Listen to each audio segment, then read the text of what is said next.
Hello everyone, welcome to Pro Trader Talks.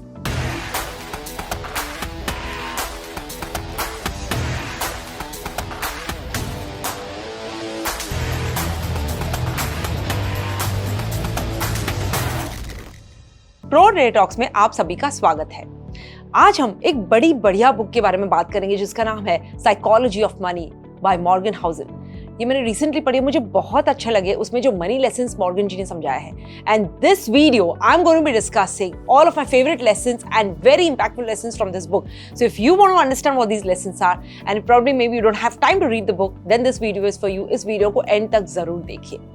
सबसे पहला और मेरा फेवरेट लेसन है कंपाउंडिंग पे, जो वो बताते हैं कि जब हम सस्टेन लॉन्ग टर्म इन्वेस्टमेंट करते हैं वो कहीं ज्यादा रिटर्न देती है कंपेयर टू हर रिटर्न जो इंटरेस्ट पाते हैं शॉर्ट टर्म इन्वेस्टमेंट्स पे उसके ऊपर, क्योंकि कंपाउंड इंटरेस्ट प्ले में आता है, right. So compound interest is very very extremely beneficial. In fact, some people have gone to say कि compound interest is the eighth wonder of the world. हमें पता नहीं चलता है। We all know this कि money works for us while we are sleeping. So money should make money for us. But money making money for us at this accelerated speed is called compound interest. So compound interest का फायदा जरूर उठाए। जब हम long term investments करते हैं बहुत beneficial होता है। So think long term and think compounding. That is the best way in which your money can make money for you. Warren Buffett एक बढ़िया एग्जांपल देते हैं यहाँ पे बुक में कि वॉरेन बफे ने उनकी जो भी वेल्थ एक्यूमुलेट की है 65th जन्मदिन के बाद उनकी wealth 97% of his wealth right now is the result of what he's accumulated after 65th year. And how did this happen? With the effect of compounding, right? So that's very important. Second lesson सिखाता है वो ये है कि wealth, actual wealth का definition वो है जो आपको दिखाई नहीं देता है। Which means what?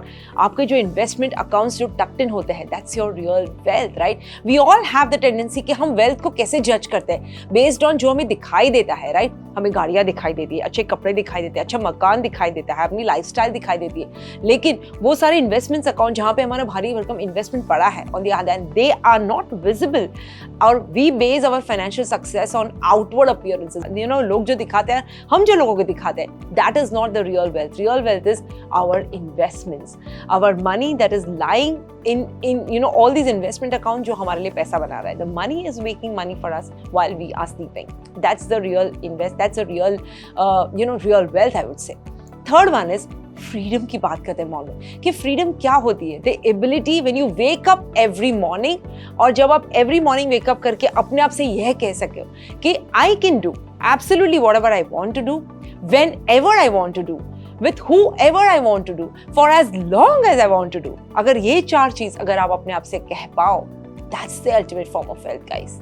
कि मैं जो चाहिए मैं वो कर सकता हूँ, जब चाहिए कर सकता हूँ, जिसके साथ चाहिए कर सकता हूँ, और जितना समय जब करना है कर सकता हूँ। If you have this freedom, that's the ultimate freedom, guys. और उससे wealth freedom कहते हैं, because this above all is the highest dividend जो आपका पैसा आपके लिए दिया ला सकता है। So only a person with money can say this, right? So that's the real freedom that money can give you, right? Number four is your strategy.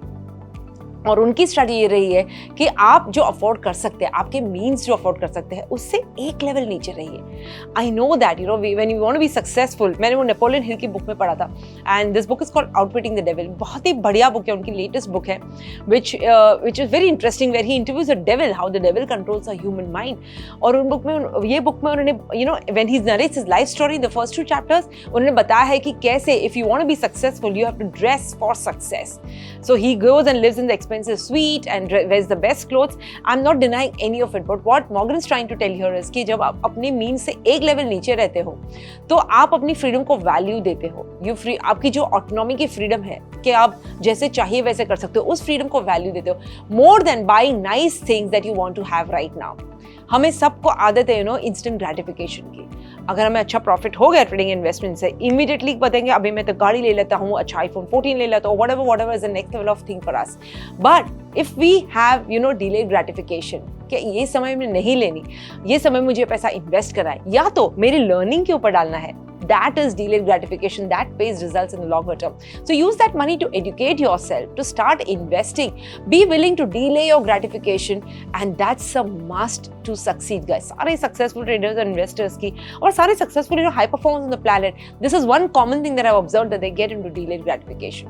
Immediate result, immediate खुशी के पीछे नहीं भागते, delay करते थे अपनी immediate खुशी ताकि longer term सोचते हैं। right? Instead of buying that expensive car or house or phone, maybe you want to invest that money in a mastermind or a program or an expensive book or course, but you want to ensure कि आप अपनी level of learning raise करें rather than your level of living, right? Number 5, lesson number 5, again I love this one, जो risk के ऊपर बताता है कि risk एक ऐसी चीज है ना कि सपोज वो बढ़िया डेफिनेशन रिस्क का कि risk is what is left over after you thought that you have taken everything into consideration. सारी चीजें जो आपने ये गलत जा सकता है वो गलत जा सकता है 1 2 3 चेक चेक चेक करके everything that could go wrong आपने सब कुछ देख लिया, उसके बाद जो बचा है ना guys, that is the real risk, क्योंकि risk is unpredictable and no one is safe from it. This is not to talk about the negative part of it, but that's how it works. So risk of course over a period of time हमारा intention ये होना चाहिए कि हम risk को decrease करें। और कैसे डिक्रीज करते हैं? जब हम लॉन्ग टर्म इन्वेस्टमेंट करते हैं ना माय फ्रेंड्स, तभी हमारा रिस्क मिटिगेट होता है, right?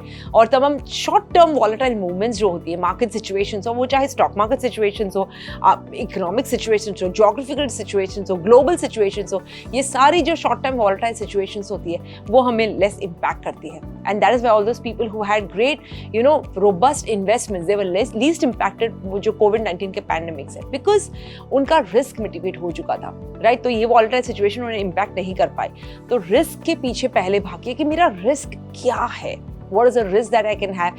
Second is, am I sufficiently protected? Do I have sufficient long-term investments ताकि मेरा risk में I can take care of my risk, right? The next number 6 is your setbacks.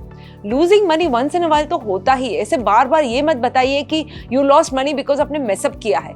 In fact think about the positive lesson that the setback has taught you. Every setback teaches us positive lessons. Again once again in this book outwitting the devil, Napoleon Hill बताता है कि जो great depression हुआ था 1929 का, जो सारे circumstance में उन्होंने उनका शिफ्ट हुआ career so that he moved into writing and personal development, वो बोलते हैं कि वो डिप्रेशन हम सब के लिए कहीं ना कहीं एक बूंद लेके आया था। I mean for those people who were living in that point of time. In the same way हम उसके रिजल्ट्स एक्सट्रापोलेट करके अभी का पैंडेमिक आया उस पर अप्लाई करेंगे तो you can even I can safely say that जो पैंडेमिक अभी आया, all the situation that we dealt with, that era has been a boon for most of us. The setback has been a boon for so many of us, right?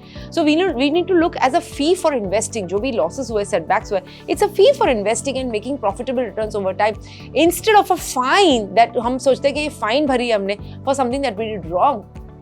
Every loss is teaching you something, my friends. Every time you lose, your happy loss जो हम बताते हैं, it's teaching you something. So take it as a वो setback को positively देखिए, उसमें से आपको lesson क्या सीखने मिला उसे note down कीजिए। जब lessons note down नहीं करते, always tell my 1-year coaching students, when you make a training journal, write a list of your mistakes. If you don't write what the mistake that you've done, you'll keep on repeating the same mistake. तो आपका वो mistake की वजह से loss हुआ था, the money that you paid is gone waste, right? You have not capitalized the setback. आपके setbacks को capitalize कीजिए, उसमें से सीखिए और फिर आगे बढ़िए, right? That's a very important one. Number 7, and I love this one as well, जो बताता है कि एक जो भी mistakes हम करते हैं, error बोलते हैं उसे error के लिए थोड़ी room छोड़िए, leave some room for error.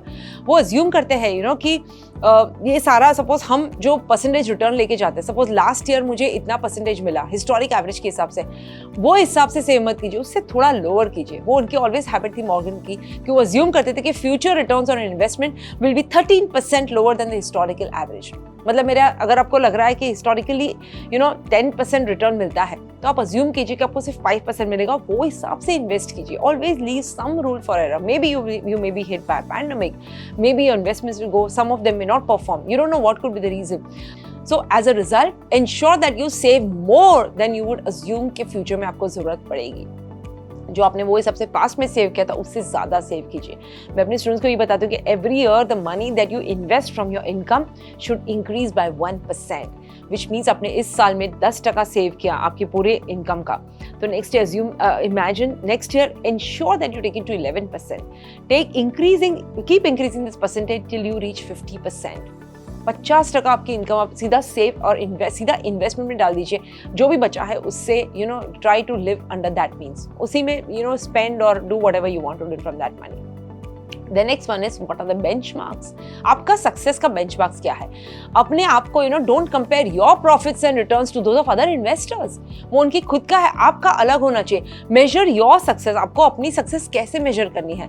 By what makes you happy and what goals, आपके जो गोल्स है वो कैसे सेटिस्फाई होते हैं, उससे अपनी सक्सेस मेजर कीजिए, राइट? बिकॉज इन्वेस्टिंग और ट्रेडिंग एक गेम, एक रेस नहीं है, and you don't have to feel ashamed और entitled based on how little और how much profit you made. It's not that way. You are in your own race, right? You're not in race with other traders and investors. आप ये नहीं जानते हैं कि how much are उनका financial, trajectory कैसा है, आपका कैसा है. So do not compare. Create your own benchmarks and follow them and try to beat your own benchmarks.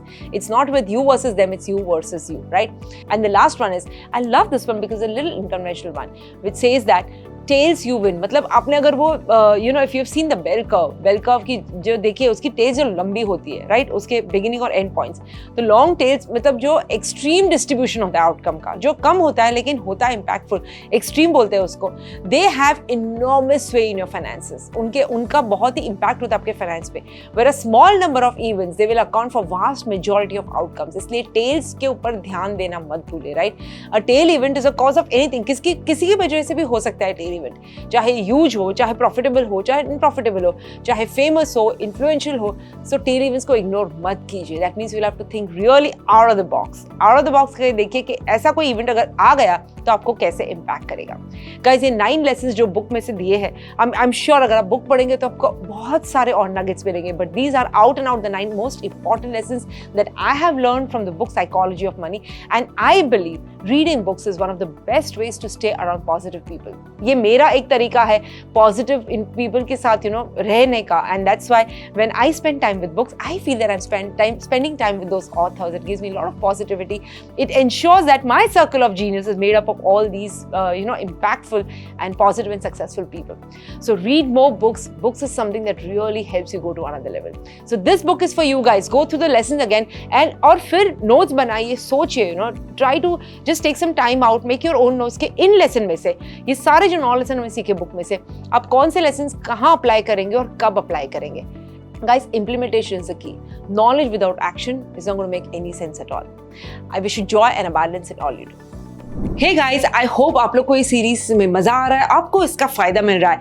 अगर आप माइंडसेट के ऊपर और सीखना चाहते हैं तो हम एक्सक्लूसिव एक प्रोग्राम लेके आ रहे हैं जिसका नाम है द अल्टीमेट ब्रेक थ्रू, जहां हम आपकी बिलीव्स, आपकी कंडीशनिंग और a lot of topics explore करेंगे just on your mind, body and soul.